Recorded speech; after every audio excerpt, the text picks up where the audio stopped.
दोस्तों, अगर आपको बार-बार पेशाब आ रही है, तो बार-बार पेशाब आने के पीछे एक कुछ बीमारियाँ हो सकती हैं।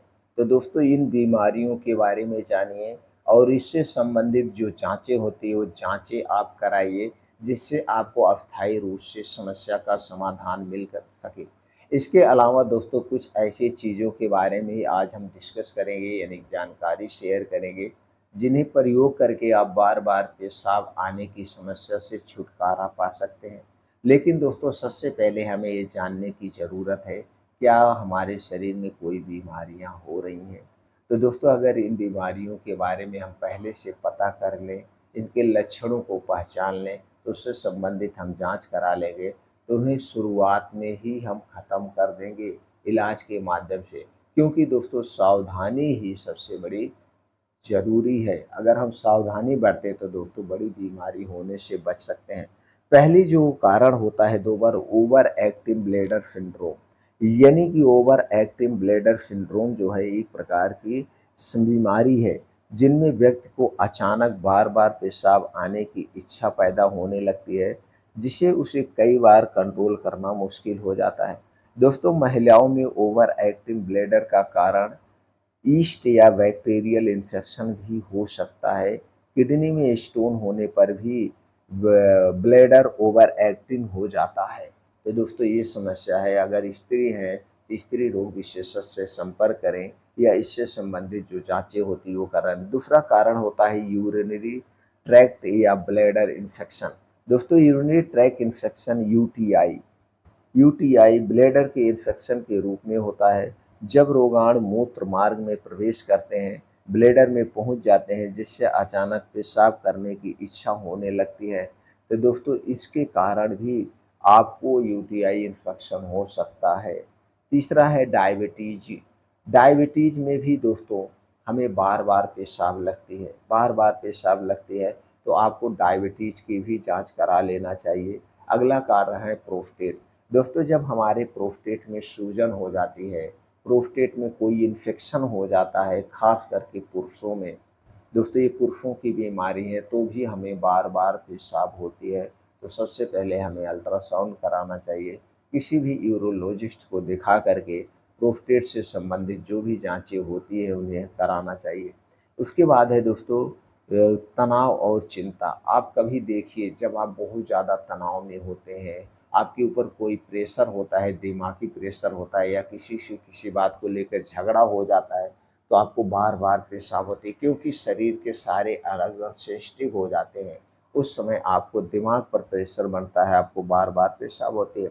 दोस्तों, महिलाओं में बार-बार पेशाब होने के कई कारण हो सकते हैं, जैसे कि यूटीआई, ओएवी, ब्लैडर इन्फेक्शन, डायबिटीज़ के अलावा और कई स्थितियाँ होती हैं, जैसे ओवरियन कैंसर, फाइब्राइड, मेनोपेज और एस्ट्रोजन, जो कि कई ऐसे कारण होते हैं जिसके कारण भी दोस्तों महिलाओं में यूटीआई की समस्या हो सकती है। अगर ऐसी कोई समस्या है तो किसी भी लेडीज़ डॉक्टर से संपर्क करके आप उससे संबंधित जो जाँचें होती है वो जाँचें करवाना चाहिए, और उससे छुटकारा पाने के लिए हमें वो उपाय करने चाहिए। तो दोस्तों, ये कुछ बीमारियाँ हैं जिन कारण से हमें बार-बार पेशाब होती है।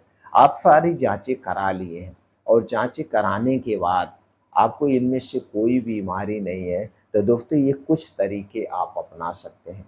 अगर ये तरीके आप अपनाते हैं, अगर कोई बीमारी है तो उसमें भी हेल्प करेगा, क्योंकि ये जो तरीका है, ये जो चीज़ें हैं पूर्ण रूप से सेफ़ हैं, नेचुरल हैं, आप इनका सेवन कर सकते हैं।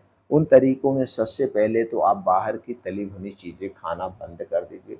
पैकेट वाले डिब्बा बंद जो भी चीज़ें हैं, ठंडा पेय पदार्थ है, हमारे स्वास्थ्य के लिए हानिकारक होते हैं। इनका सेवन आप बंद कर दीजिए। आप अपने घर का बना हुआ खाना ही खाइए। चीनी, मैदा, रिफाइन का प्रयोग आपको नहीं करना है। ये तीनों चीज़ें हमारे स्वास्थ्य के लिए हानिकारक है। इसके साथ-साथ कुछ दिनचर्या में बदलाव करिए। रात का खाना जल्दी खाने का प्रयास करिए, यानी सूर्य डूबने के पहले खाइए। रात के खाने में तली भुनी चीज़ें नहीं होनी चाहिए, गरिष्ठ भोजन नहीं होना चाहिए। हल्का खाना खाना चाहिए, क्योंकि रात के समय हमारा पाचन तंत्र स्लो हो जाता है। अगर हम रात के समय हैवी खाना लेंगे तो ठीक से पचता नहीं है, जिससे गैस, कब्ज़, एसिडिटी होती है और फिर तरह-तरह की हमें बीमारियाँ हो सकती हैं। इसलिए रात का खाना हमें जल्दी खाना चाहिए और अपने शरीर की एक्टिविटी बढ़ाने के लिए डेली हमें कुछ योगा, प्राणायाम, मेडिटेशन करना चाहिए।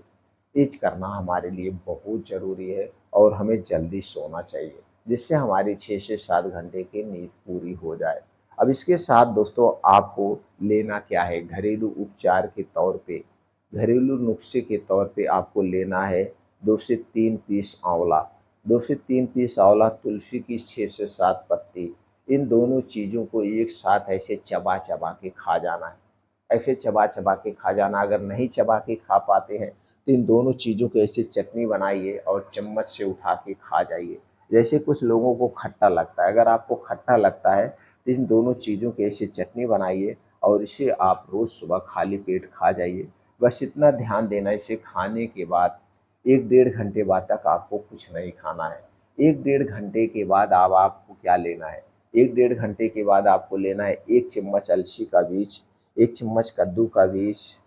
दोस्तों उसके बाद आपको लेना है 6 से 7 बादाम, आपको लेना है 1 मुट्ठी यानी 10 से 12 ग्राम आपको लेना है किशमिश, आपको लेना है दोस्तों आपको 10-15 ठू आपको लेना है आपको मखाना, 10-15 मखाना लेना है और हो सके तो दोस्तों आपको सफ़ेद तिल 2 चम्मच लेना है और अंजीर 1 से 2 पीस लेना है। इन सारी चीज़ों को आप अच्छी तरह से धुल दीजिए, धुलने के बाद रात को मिट्टी के बर्तन में भिगो दीजिए और सुबह मान लीजिए आपने आंवला खाया है 7 बजे, अब उसके बाद 8 साढ़े 8 बजे इन बीजों को बैठ के आराम-आराम से चबा-चबा के खाना है। अब 8 बजे इन बीजों को आराम से चबा-चबा के खाएँगे, इसके 3 घंटे के बाद ही आपको कुछ खाना-पीना है, यानी 11-12 बजे अब आपको कुछ खाना-पीना है। जब तक आपको अच्छी सी भूख ना लग जाए तब तक कुछ नहीं खाना-पीना है। अब ये सारी चीज़ों में ऐसे एंटीऑक्सीडेंट पाए जाते हैं जो आपके शरीर के लिए दोस्तों क्या करते हैं, रिपेयर का काम करते हैं। ऊपर से दोस्तों इसमें सभी प्रकार के प्रोटीन्स, विटामिन्स पाए जाते हैं जो कि प्रोटीन, विटामिन की पूर्ति करते हैं। तो इससे शरीर भी शक्तिशाली बनेगा और शरीर में कोई बीमारी है जैसे blood pressure, blood sugar, thyroid, उसे भी कंट्रोल करने में मदद करेगा। अगर आपके शरीर में दोस्तों कमज़ोरी आ गई, उस कमज़ोरी को भी दूर करेगा। इसे रोज़ करना है। इसके साथ-साथ इसके साथ-साथ दोस्तों आपको रात में चाहिए 1 गिलास दूध। 1 गिलास दूध आपके घर का होगा, अगर ये दूध गाय का मिल गया तो अति उत्तम है। अब इसी में आपको डालना है हल्दी का पाउडर, लेकिन ये हल्दी का पाउडर आपके घर का होगा, पैकेट का हल्दी पाउडर नहीं चाहिए। घर का हल्दी पाउडर आधा चम्मच, छोटी चम्मच से आधा ग्राम यानी 1.5 से 2 ग्राम हल्दी पाउडर डालना है और उस पाउडर दूध को बढ़िया से उबाल दीजिए। जब दूध उबल जाए उसे गैस से उतारिए और जब पीने लायक गुनगुना रहे तो उसी में मिलाना है त्रिफला चूर्ण 1 चम्मच। इसी में 1 चम्मच त्रिफला चूर्ण मिला सकते हैं आप, अगर आपको गैस, कब्ज़, एसिडिटी है तो। अगर कब्ज़ की शिकायत नहीं है तो सिर्फ़ हल्दी वाला दूध पीजिए और उसी में आप मिला लेना दोस्तों 2 से 3 हरी इलायची या फिर दालचीनी आधा चम्मच का मतलब 1.5 से 2 ग्राम दालचीनी भी मिला के उबाल सकते हैं। अगर गैस, कब्ज़, एसिडिटी नहीं है तो इसी दूध को आपको रात में पीना है, सोने के 2 घंटे पहले। दूध पीने के 2 घंटे के बाद ही सोना है, तुरंत नहीं सोना है। इसे आपको रोज़ करना है। इसके अलावा अगर आपको लगता है कि आपका प्रोस्टेट बढ़ा हुआ है, तो आप दोस्तों गर्म पानी में बैठ सकते हैं। तो आपको लेना है 1 टब पानी, 1 टब पानी को उसमें गर्म पानी होना चाहिए जिससे आप उसे सह सकें, बहुत गर्म पानी नहीं होना चाहिए। और आपको पैर नहीं भिगोना है। उसी टब के पानी में आपको सुबह-शाम 15-15 मिनट बैठना है। तो टब के पानी में जब आप गर्म पानी से सिकाई करते हैं, नाभ के नीचे तक पानी होना चाहिए। जिसमें आप बैठेंगे नाभ के नीचे तक पानी होना चाहिए। जब आप उसमें बैठेंगे तो दोस्तों क्या होगा, आप का जो प्रोस्टेट से संबंधित समस्या है, यूटीआई से संबंधित समस्या है, उसमें आराम मिलेगा। क्योंकि ये गर्म पानी नीचे की जो मसल्स हैं, हड्डियाँ हैं, मांसपेशियाँ हैं, नसें हैं, उन्हें नॉर्मल कर देती है। इससे करना है तो आपको पूर्ण रूप से आराम मिलेगा। दूसरा तरीका है दोस्तों गरम ठंडी पट्टी की। दोस्तों गरम ठंडी पट्टी क्या होती है? गरम ठंडी पट्टी का मतलब ये होता है उससे सेकाई करना है। जैसे आपको 2 मीटर का कपड़ा लेना है, सूती मोटा कपड़ा, इसे आप भिगो दीजिए। पहले गर्म पानी में भिगोइए और उस पट्टी को ऐसे नाभि पे पूरा सपोर्ट मिला के नीचे तक नाक पे दोस्तों लपेट लीजिए। अब पहले 3 मिनट तक गर्म पट्टी लपेटेंगे, फिर उसके बाद 3 मिनट तक आप इसी पे ठंडे पानी में उसी पट्टी को दूसरी पट्टी लीजिए, उसे ठंडे पानी में भिगो करके आप लगाइए। तो एक बार 3 मिनट गर्म पट्टी, फिर 3 मिनट ठंडी पट्टी से भी आप इससे आराम मिल जाएगा। लेकिन सबसे अच्छा ये होगा अगर आपको उनमें से कोई समस्या लग रही है, तो दोस्तों किसी भी यूरोलॉजिस्ट को एक बार आप दिखा करके उससे संबंधित जो समस्याएँ हो रही उससे छुटकारा पा सकते हैं। ये तो घरेलू नुस्खा है, इसका आप कभी भी सेवन आप कर सकते हैं, उपयोग आप कर सकते हैं।